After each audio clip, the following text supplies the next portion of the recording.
हाँ जी, अनंत कोटि दंडवत सतगुरु देव को। तो आपसे बता रहे थे कि जो ये बात करना है जगत का, तो मुख्य आत्मा और ब्रह्म का मुख्य समानाधिकरण है। बराबरी क्या है? आत्मा और ब्रह्म वास्तव में पहले से एक है, कुछ नहीं इसमें से ना बात करना, ना इसमें जोड़ना है, जानना निकालना। लेकिन जीव और ब्रह्म का वो बात एकता है, वो हम पहले देहों को अलग करेंगे, ये आपको बताया था। तो फिर ये बताया कि ये जो बात करना है, अपने स्वरूप को देखना है, इसके लिए दो पद्धतियाँ, एक विधि पक्ष और एक निषेध पक्ष। विधि पक्ष से जब हम अंदर से बाहर सृष्टि प्रकट होती है, जागृत में आते हैं, अंतःकरण उठता है, तो इसको जान लेना, ये तो है आगम पद्धति। और फिर बाहर से जागृत से सुषुप्ति की ओर जाना, इसको जान लेना, ये है निगम पद्धति। माने नेति नेति करके, निषेध निषेध करके अपने स्वरूप को जानना, शेष को जानना। तो ये दोनों पद्धतियों को जानने के बाद तब सच्चे स्वरूप से है एकांत, कि सारी सृष्टि का आपने, पिंड की सृष्टि का और ब्रह्मांड की सृष्टि का, इसका कारण जो ईश्वर है एक, माया का कार्य जगत, इसका लय किया आपने एक में। तो एक में सबका एकांत। वास्तव में तो एकांत का ये अर्थ है, ये अर्थ नहीं है कि हम कहीं जंगल में बैठ जाएंगे वहाँ एकांत है। वहाँ बाहर का एकांत है, पर मन का एकांत नहीं है। ये मन का एकांत है। सारी सृष्टि मिथ्या है, प्रतीति मिथ्या है, और इसको एक में इसका अंत कर देंगे जानकारी से। दो पद्धतियां हैं, आगम और निगम, उससे एकांत का साक्षात होता है। ये सतगुरु की कृपा से राज खुलते हैं। ये जो रहस्य हैं जगत के, सृष्टि के, मैं के, ये सतगुरु की कृपा से खुलते हैं। वो हमें प्रसन्नता रूपी प्रसाद बांटते हैं। बाकी जगह हम प्रसाद लेते हैं खाने पीने का, पर जहाँ प्रसाद है सत्य को जानने का, जिससे प्रसन्नता मिलती है, तब जाके ये दुख छूटते हैं। आत्मज्ञान से छूटते हैं, अज्ञान को काटने से छूटते हैं।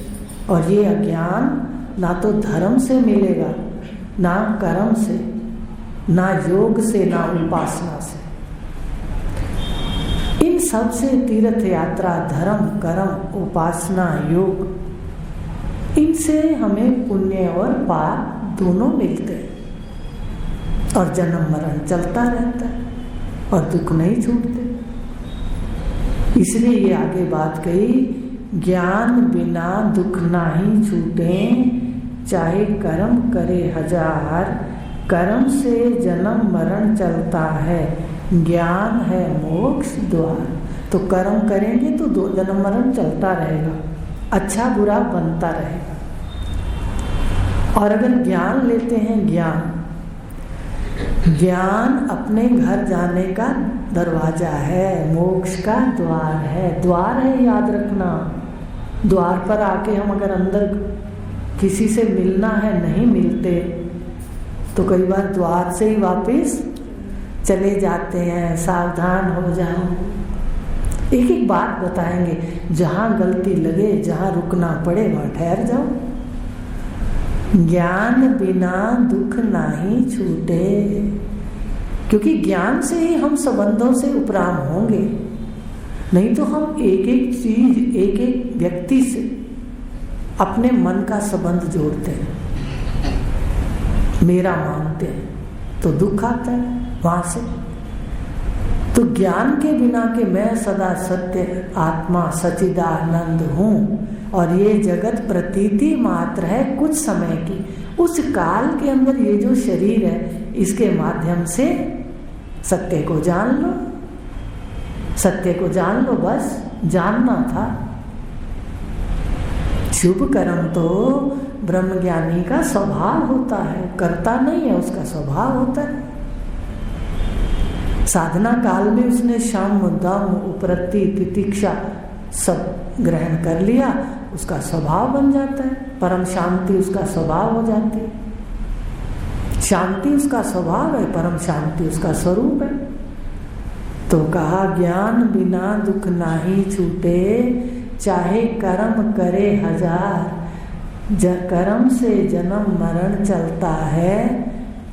ज्ञान है मोक्ष द्वार। ध्यान रखना, ज्ञान सुन रहे हो ना, इसका मतलब हम स्थित नहीं हो गए, अभी तो हम द्वार पर पहुंचे हैं, अंदर आना पड़ेगा।